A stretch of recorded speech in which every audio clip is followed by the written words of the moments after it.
of animals, plants, and other organisms as other artifacts such as footprint, and the totality of fossils and present fossil reference or fossil contain rock formations and secondary layers or strata is known as a fossil record. The study of fossils is called paleontology. The way is derived from the Latin word fossils, which means having been dug up. Fossils usually consist of traces of the remains of the organism itself. However, fossils may also consist of the marks left behind by the organism while it was alive, such as a footprint or species or dinosaur or reptile. These types of fossils are called trace fossils as opposed to body fossils. Finally, past life leaves some evidence that cannot be seen but can be detected in the form of chemical signals. These are known as chemical fossils for lack of a better term. Fossilization is actually a rare occurrence because natural materials tend to decompose and be recycled. In order for an organism to be fossilized, it will remain the cell as soon as possible.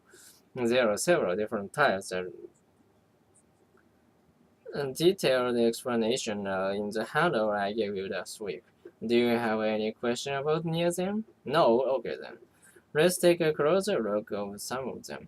Okay, class, what is polymerization? Polymerization is this process that consists of literally turning an organism into stone. The organism gets covered by sediments after death or after the initial decaying process.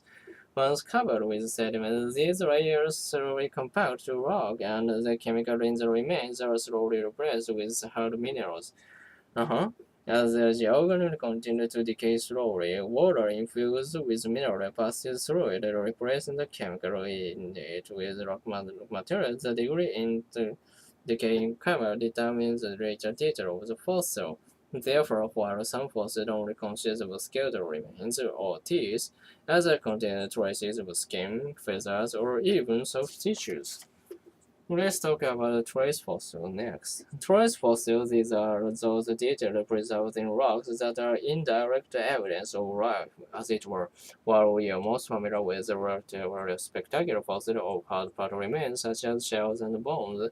Trace fossils are often less dramatic, but nonetheless very important.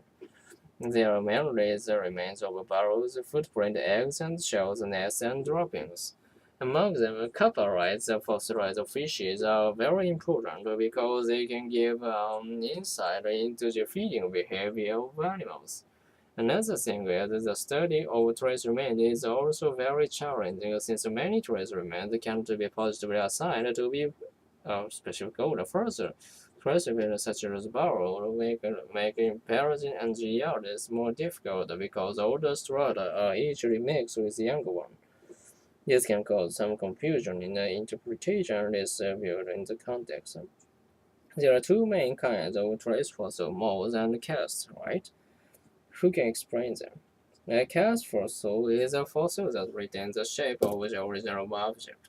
The dinosaur bone you see at the museum are an example of cast fossil if the burial of the organism was rapid. Then chances were good that even impression of the tissue remained. A cast is a 3D example of an object of the past created when a boulder fills up and the sediment or like volcanic ash. A model fossil is like an impression. The original object is no longer there, but a mold of the shape is. Fossilized footprints and many plants are preserved as mold fossil. A mold forms when something is in presence of repose, decomposition pulled out, or leaving an impression of the object. Good, okay then.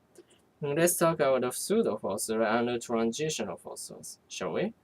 I know they are kind of confusing. Let's hear the definition first. Debbie? Okay. Pseudofossils are inorganic objects, marking or impressions that might be mistaken for fossils. These are regular patterns in rocks, features produced by natural occurring processes.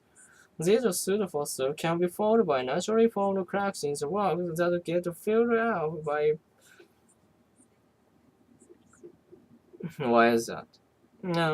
Because some types of mineral deposits can mimic life form by forming what appear to be life, highly detailed or organized structures. They can be very misleading. Good. You must be seeing crystal growth of frost on the window before. When crystal grow, they form a tree-like shape. This type of mirror mass found in sedimentary rock are sometimes thought to be fossils, and occasionally one contains a fossil, but they are generally not fossils themselves. But why do you still call them fossils?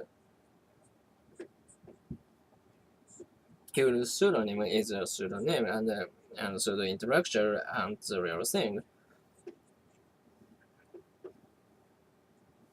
This one.